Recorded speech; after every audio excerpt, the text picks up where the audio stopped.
Topic है हमारा next controlling का प्रोसेस। ठीक है, 5 स्टेप में खत्म हो जाएगा। सबसे पहला कंट्रोलिंग करने के लिए हमें क्या करना होगा, सेटिंग परफॉर्मेंस स्टैंडर्ड्स। आपको पहले परफॉर्मेंस के स्टैंडर्ड्स तय करने होंगे। आप स्टैंडर्ड्स तय करोगे तभी जाकर के आप कंट्रोलिंग कर पाओगे। मतलब जैसे एक टारगेट तय करना कि भाई मुझे करना कितना है, अचीवमेंट कितनी चाहिए। ठीक है, वो अचीवमेंट आप तैयार करोगे कि भाई मैं 2000 यूनिट बनाना चाहता हूं या 2 लाख की सेल करना चाहता हूं। ठीक है, कोई भी एक स्टैंडर्ड तय करोगे तभी तो जाकर के जब काम कंप्लीट होगा उसके बाद अपने आप को मेजर कर पाओगे एक्चुअल रिजल्ट और डिजायर्ड रिजल्ट से। ठीक है ना।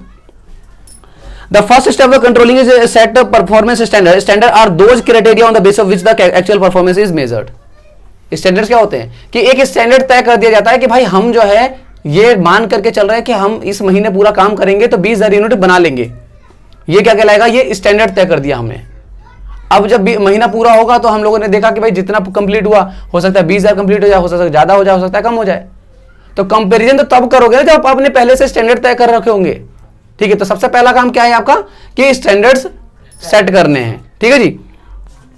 अब स्टैंडर्ड्स के बारे में बात कर लेते हैं जरा। स्टैंडर्ड्स क्या हैं, तो पहला हो सकता है आपका क्वांटिटिव स्टैंडर्ड्स। क्वांटिटिव में क्या होता है, अमाउंट हो सकता है, कुछ नंबर हो सकता है, 20,000 यूनिट, 2 लाख यूनिट। ठीक है, तो ये क्या है, क्वांटिटिव नंबर में हो सकता है। दूसरा हो सकता है क्वालिटेटिव स्टैंडर्ड्स। क्वालिटेटिव में क्या हो सकता है, मैंने कहा कि हम जो बेस्ट क्वालिटी के पंखे बनाएंगे, तो जो बेस्ट क्वालिटी हो गई एक, हमने बोला कि हम एवरेज क्लास बनाएंगे, हम लोग डीलक्स क्लास बनाएंगे, हम लोग इकोनॉमी क्लास बनाएंगे। इस तरीके के जो है हम लोग प्रोडक्ट तैयार करेंगे। तो क्या ये क्लास तय कर रहे हैं हम लोग, स्टैंडर्ड्स तय कर रहे हैं। ठीक है, तो ये क्वालिटी के व्याप पर हो गया। ठीक है, बेसिस ऑफ स्टैंडर्ड्स हैं, इतना ही बहुत है। ठीक है ना, बस इतना याद करो कि 2 तरीके के स्टैंडर्ड हो सकते हैं आपका। क्या हो सकता है, एक क्वांटिटिव और दूसरा क्वालिटेटिव। एक्सप्लेन कर देना। ठीक है ना। नेक्स्ट आ जाते हैं हम लोग, सेकेंड पॉइंट है मेजरमेंट ऑफ एक्चुअल परफॉर्मेंस। आपने पहला काम यह किया कि आपने स्टैंडर्ड्स तय कर दिए। आपने स्टैंडर्ड तय किया कि भाई मुझे 2 लाख यूनिट का प्रोडक्शन करना है। यह क्या हो गया, क्वांटिटिव हो गया। ठीक है, यूनिट का प्रोडक्शन। ठीक है, जब काम कंप्लीट हुआ, पूरा मैनेजमेंट कंप्लीट हुआ, ठीक है, कंप्लीट होने के बाद अब आपने क्या करना है, एक्चुअल परफॉर्मेंस को मेजर करना है कि आपने क्या काम किया है। जैसे हमने माना कि हमारा जो है 180 का जो है ये यूनिट प्रोड्यूस हुआ एक्चुअल में। ठीक है जी, ये क्या कहलाएगा, एक्चुअल में इतना हुआ, जबकि ये डिजायर्ड था कि हमने इतना स्टैंडर्ड तय किया था कि इतनी इच्छा रखते थे कि हम इतना करेंगे। ठीक है, तो दूसरा स्टेप हो गया क्या, एक्चुअल परफॉर्मेंस को मेजर करना। ठीक है, the second step in the process of the controlling is measurement the actual performance. The measurement of the actual performance is done on the basis of the pre determined standards. ठीक है, पहले से determine किए गए, पहले से बनाए गए स्टैंडर्ड्स के बिहाफ पर जो है हम लोग क्या करते हैं, मेजरमेंट करते हैं। ठीक है, the measurement of the actual performance tells the manager whether the work has been done according to the plan और नॉट। अब यही तो बताएगा इसको मैनेजमेंट कहते हैं, मैनेजमेंट को यही तो बताएगा, ये वाला जो एक्चुअल स्टैंडर्ड होगा कि जो काम हम लोगों ने पहले प्लान किया था, जो टारगेट पहले प्लान किया था, क्या उसको अचीव किया है या नहीं किया। ठीक है, an important question regarding the measurement of the actual work that arise is whether the measurement of the performance can be done only after the actual work is completed. It can be measured during the course of its completion. ऐसा हो सकता है कि आप साथ साथ भी major करो और ऐसा भी हो सकता है कि आप एंड में मेजर करो। साथ साथ में एक अंदाजा लगा सकते हो, पर फाइनल रिजल्ट तो आप एंड में ही पता लगा पाओगे। ठीक है जी, ये हम लोगों ने पता लगा लिया। उसके बाद थर्ड स्टेप पे आ जाते हैं हम लोग। थर्ड में क्या हो जाएगा, कंपैरिजन करेंगे। क्या करेंगे, कंपैरिजन। इन दोनों का क्या करा जाएगा, कंपैरिजन किया जाएगा। ठीक है जी, कंपैरिजन करेंगे। ठीक है, तो at this step the actual performance is compared with the standards and deviation are found. तो हमें क्या पता चलेगा, डेविएशन। डेविएशन का मतलब डिफरेंस। ठीक है, तो डिफरेंस जो है हमें पता चलेंगे। अब जैसे हमारे में डिफरेंस क्या आ रहा है, 2 लाख में 180 कंप्लीट हुआ है, तो 20,000 का डेविएशन आ रहा है। ठीक है जी, तो डेविएशन जो है are found, the deviation can be 2 types. 2 तरीके के हो सकता है, एक तो नेगेटिव डेविएशन हो सकता है और एक पॉजिटिव डेविएशन हो सकता है। ठीक है, in the controlling process it is important to know that the causes of the negative deviation. ठीक है, कॉजेज ऑफ नेगेटिव डेविएशन पता होने चाहिए। जैसे हमारा जो है वो नेगेटिव डेविएशन है, ठीक है ना। Positive deviation, but positive deviation means that the actual performance is more than the standard of work. अब एक और एग्जांपल ले लेते हैं, जैसे ये 180 जो है ये तो नेगेटिव डेविएशन दिखा रहा है, कितने का, 20,000 रुपए का। बट अगर मान के चलिए कि मेरा प्रोडक्शन अगर 220 हो जाता या 230 हो जाता, तो इसके बीच का डिफरेंस आ रहा है 30,000 का, तो ये 30,000 का ये क्या कहलाएगा, पॉजिटिव डेविएशन कहलाएगा, जबकि ये क्या कहलाएगा, नेगेटिव डेविएशन कहलाएगा। ठीक है, तो नेगेटिव डेविएशन का तो बहुत ही ज्यादा जरूरी है हमें पता लगाना कि क्यों कम रह गया, समझ में आई बात। बट याद रहे कि ऐसा नहीं है कि पॉजिटिव डेविएशन है तो बस खुश हो जाओ, बैठ जाओ, ऐसा नहीं है, आपको इसका भी पता लगाना पड़ेगा। कहीं ऐसा तो नहीं है कि कहीं स्टैंडर्ड्स ही गलत तय कर दिए गए थे, कैपेसिटी हमारी ज्यादा थी करने की, बट हम लोगों ने बना दिया 2 लाख और उन लोगों ने 230 बना दिए।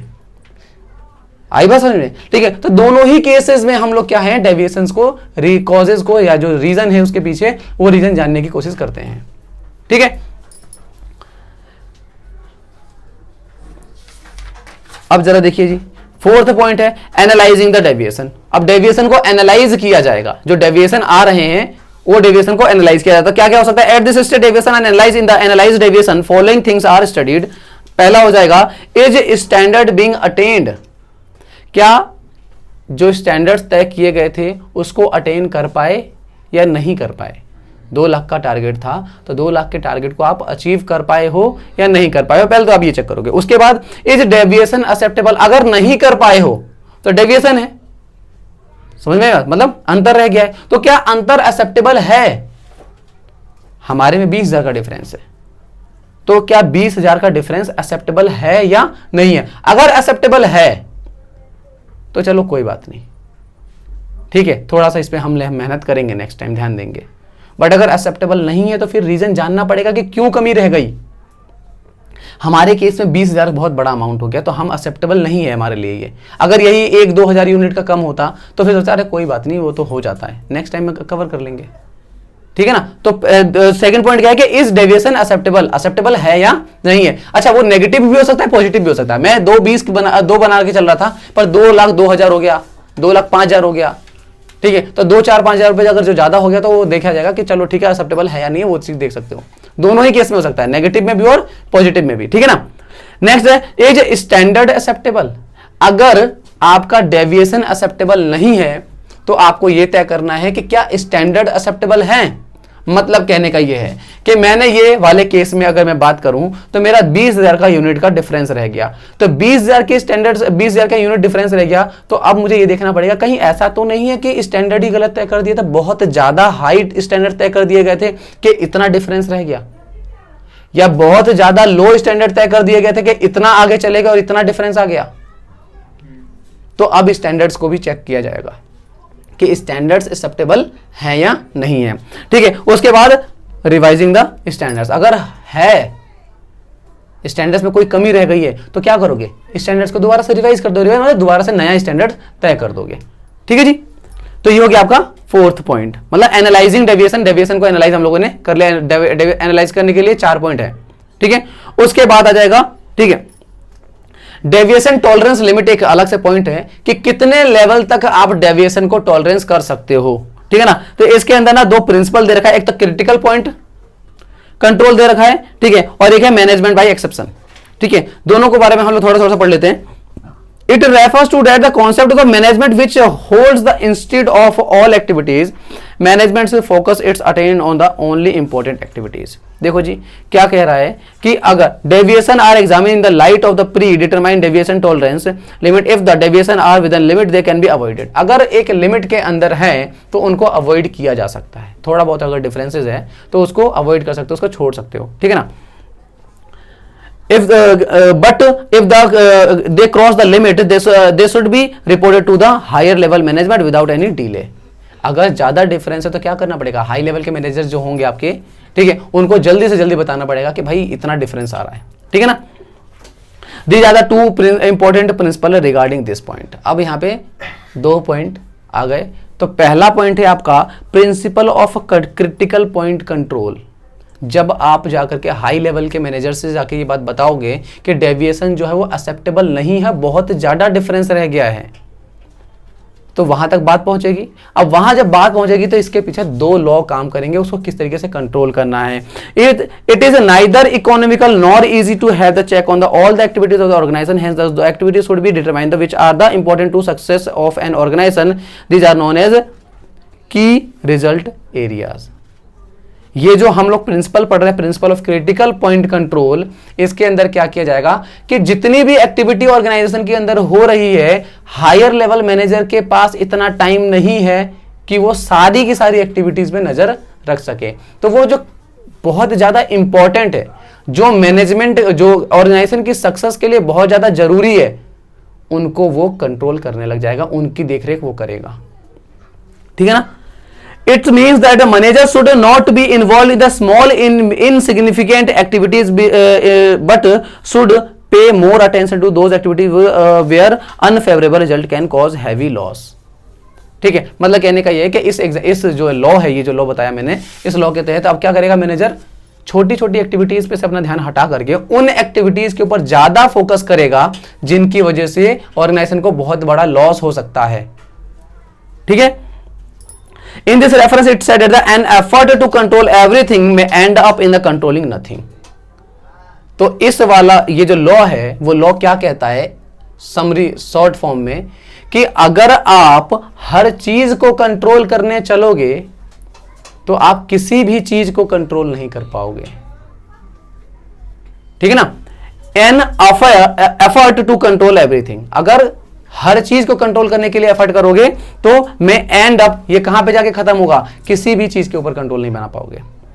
ठीक है ना। तो ये क्रिटिकल पॉइंट वाला कौन सा क्या कहलाता है कि इसके अंदर जो मेन एरियाज हैं, वो एरियाज के ऊपर हायर लेवल मैनेजमेंट जो है उस पर नजर रखेगा। अगला है आपका principle of management by exception. According to the principle of the manager should be take the corrective action where there is a exceptional deviation. अगर exceptional deviation है, मतलब कुछ ऐसा deviation है जो बहुत ज्यादा difference है, उसके ऊपर मैनेजर को कोई एक्शन लेना पड़ेगा। Here by the exceptional deviation mean by the especially good or especially bad deviation. For example, if the company had less than the 3% increase in bad debts of an acceptable level, it means increase in the bad debts up to 3% should not be brought to the notice of the manager concerned. एक example लिया गया है कि अगर acceptability से बाहर चले जाती है कोई डेविएशन, तो उसके ऊपर मैनेजर को अपना खुद जाकर के काम करना पड़ेगा। तो एग्जांपल लिया गया है कि अगर हमने ये माना है कि 3% तक अगर बैड डेट है, हम माल उधार पे बेचते हैं, ठीक है, और अगर 3% तक अगर बैड डेट हो रहा है तो हम कहेंगे कि ये एक्सेप्टेबल है। पर जैसे ही 3% से ऊपर जाता है, ये केस जाना चाहिए मैनेजर के हाथ में, और मैनेजर इसके ऊपर वर्क करेगा, मैनेजर हैंडल करेगा कि क्यों बैड डेट हो रहे हैं। समझ में आई बात। ठीक है। It is important to clarify the difference between the principle of the critical point control and the principle of exception. अब दोनों के बीच में डिफरेंशिएशन देख लेते हैं कि दोनों लॉ के बीच में क्या डिफरेंशिएशन है। ठीक है। Under the principle of critical point it is sought to be understand the on which point or activity control will be profitable. जो पहला वाला था, कौन सा, क्रिटिकल पॉइंट कंट्रोल, उसके अंदर यह देखा जाता कि किस एक्टिविटी के ऊपर काम करूंगा तो हैवी लॉसेस से बचा जा सकता है और प्रॉफिट को ज्यादा से ज्यादा बढ़ाया जा सकता है। उन पॉइंट्स को ढूंढा जाता है, तभी जैसे कहा गया क्रिटिकल पॉइंट कंट्रोल। एक क्रिटिकल पॉइंट ढूंढो और उसके ऊपर जो है काम करेगा कौन, हायर लेवल मैनेजमेंट। ठीक है। जबकि जो हम लोग अब जो पढ़ रहे हैं, while in the principle of the exception deviation is take care of the respect in the predetermined critical points and in case of more deviation respect some particular critical point corrective action is taken। जबकि जो अभी हम लोग पढ़ रहे हैं कौन सा, principal by management by exception, इसके अंदर पहले से ही कुछ पॉइंट बना के रखे होते हैं कि ये पॉइंट्स है, अगर कभी भी दिक्कत आएगी, इन पॉइंट्स में कभी भी लॉस होंगे इस एरियाज में, तो यहां पे आप काम करोगे। मतलब सिंपल ये है कि जो क्रिटिकल पॉइंट है उसका क्रिटिकल पॉइंट ढूंढा जाएगा जब डेविएशन जो है अनअक्सेप्टेबल हो जाएंगे तब। जबकि मैनेजमेंट बाय एक्सेप्शन के अंदर क्या होगा कि पहले से ही क्रिटिकल पॉइंट बनाए गए होते हैं और उसके ऊपर काम किया जाता है जब डेविएशन से बाहर, मतलब कंट्रोल से बाहर चले जाता है तो। ठीक है, इतना ही करना बस डिफरेंस। ठीक है दोनों के। नेक्स्ट है आपका, हम लोगों को जब रीजन पता चल जाएगा कि कहां पे कौन सा पॉइंट पे जाकर के हमें नुकसान हो रहा है या कहां पे गलती हो रही है, उसके बाद हम क्या करेंगे, टेकिंग करेक्टिव एक्शन, 5वां स्टेप है हमारा। ठीक है जी। तो इसके अंदर किस तरीके से कर सकते हो, 5वें पॉइंट के अंदर क्या क्या काम करके आप जो है वो उसको ठीक कर सकते हो। तो सबसे पहले removing deviation in the actual performance if the production has decline because of some defeat in the machine. अगर मान के चलिए मशीन में किसी कमी की वजह से अगर प्रोडक्शन डाउन हुआ तो क्या करोगे आप? प्रोडक्शन या तो मशीन चेंज करोगे या मशीन को ठीक करा दोगे। समझ में आई बात? It should be immediately got rectified, उसको ठीक किया करवाया जाएगा। ठीक है, नेक्स्ट है stopping the repetition of the any such problem in future. और हम कहेंगे, हम कोशिश करेंगे कि कोई जो प्रॉब्लम ऐसी हुई थी या ऐसी जो परेशानी आई थी उस परेशानी को दोबारा रिपीट ना हो जाए, वो उसका हम लोग हमेशा ख्याल रखेंगे, क्योंकि हमें लॉस हुआ है कि हमारा टारगेट पूरा नहीं हुआ है और उस रीजन की वजह से टारगेट पूरा नहीं हुआ तो उस रीजन को दोबारा से रिपीट ना होने दें। ठीक है, और क्या किया जा सकता है? बस काम खत्म। ठीक है, अब factor to be consider while taking corrective action, कौन कौन सी चीजों को ध्यान में रखा जाना चाहिए जब आप करेक्टिव एक्शन ले रहे होते हो तो। ठीक है, देखिए जी, the manager should take care of the factor while taking corrective action. Corrective action should be taken only after the careful inquiry in the cause of the deviation. Corrective action हमेशा पहले इंक्वायरी की जानी चाहिए, उसके बाद ही लिया जाना चाहिए। ऐसा ना हो कि उसकी कमी नहीं थी और फालतू में बस अब मुझे लगा कि मैंने कहा अरे लेबर कामचोर है, काम नहीं करती सही से। ठीक है, काम नहीं करती इस वजह से जो है नुकसान हो गया। आपने 4 एम्प्लॉय लगा दिए, 4 सुपरवाइजर लगा दिए ये देखने के लिए कि कहीं लेबर कोई मिस्टेक तो नहीं कर रहा कुछ, जबकि लेबर तो कुछ गलती कर ही नहीं रही थी, परेशानी कुछ और थी। आपने काम करना शुरू कर दिया उसके ऊपर, और जब काम करना शुरू कर दिया उसके बावजूद नहीं। पहले अच्छे से एनालाइज कर लो कि क्या गलती हो रही है, किस कमी की वजह से टारगेट पूरा नहीं हुआ है।